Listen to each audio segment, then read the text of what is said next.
شیخ Saadi رحمۃ اللہ علیہ کا ایک شعر ہے، بڑا خوبصورت شعر ہے، تصوف کی کتابوں میں بڑی کثرت سے اسے نقل کیا جاتا ہے۔ فرماتے ہیں کہ طریقت بجز خدمت خلق نیست، طریقت بجز خدمت خلق نیست، بتسبیح و سجادہ و دلق نیست۔ فرماتے ہیں کہ طریقت جو ہے یہ مخلوق کی خدمت کرنے کے علاوہ کچھ نہیں ہے۔ یہ طریقت تسبیح اور مصلی اور گدڑی پہننے کے ساتھ نہیں ہوتی کہ ہاتھ میں تسبیح پکڑ لی، مصلی پر بیٹھ گئے، لباس جو ہے نا فقیروں والا پہن لیا اور سمجھے کہ ہم طریقت والے ہو گئے۔ نہیں، بڑے بڑے ایسے ہیں کہ ہاتھ میں تسبیح ہے اور بڑی ہیر پھیر کرتے ہیں، بڑے لوگ گدڑیاں پہن کے لوگوں کو دھوکہ دیتے ہیں، یا یہ تینوں کام کر کے اندر تکبر بیٹھا ہوتا ہے، جی ہم تو صوفی، ہم تو بڑے پارسا۔ تو ان چیزوں سے طریقت نہیں ملتی۔ ہاں اخلاص کے ساتھ ہیں تو یہ ایک بہت اعلیٰ چیز ہے، لیکن اس کے باوجود بھی جو خدمت خلق کے ساتھ ملتا ہے وہ ان سے بھی نہیں ملتا۔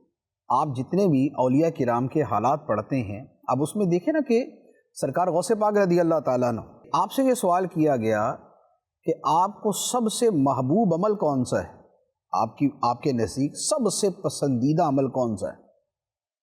فرمایا لوگوں کو کھانا کھلانا، فرمایا لوگوں کو کھانا کھلانا۔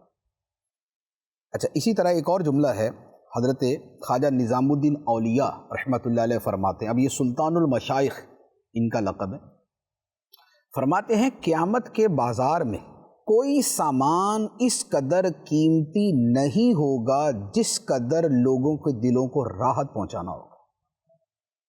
قیامت کے بازار میں کوئی شے اتنی قیمتی نہیں ہوگی جتنا لوگوں کے دلوں کو خوش کرنا قیمتی ہوگا۔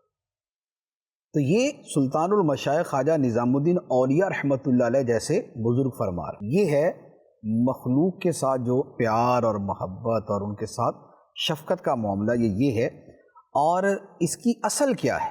بیسیکلی یہ جو مخلوق کے ساتھ اتنی محبت کا معاملہ یہ کیوں ہے، اس کی وجہ یہ ہے کہ وہ شعب الایمان کی حدیث ہے، امام بہقی رحمۃ اللہ علیہ نے نقل کی۔ فرماتے ہیں الخلق عیال اللہ، کہ مخلوق خدا کا کنبہ ہے، جیسے ہمارا خاندان ہوتا ہے، فرمایا مخلوق خدا کا کنبہ ہے۔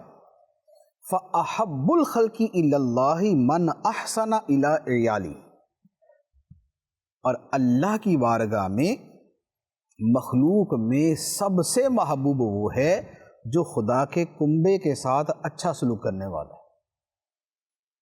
تو یہ کنبے کا لفظ جو ہے یہ سمجھانے کے لیے بیان فرمایا، یعنی کہ لازمی بات ہے کہ اللہ تعالیٰ کا یوں خاندان تو نہیں، اللہ تعالیٰ اس سے پاک ہے، لیکن جیسے خاندان کا خاندان والے سے گہرا تعلق ہوتا ہے، تو یہ اس تعلق کی گہرائی ہے۔ جیسے ہم کسی کو بولتے ہیں نا یار تم تو میرے بیٹے ہو، وہ بیٹا نہیں ہوتا، وہ اس سے تعلق کی شدت ظاہر کرنے کے لیے کہا جاتا ہے۔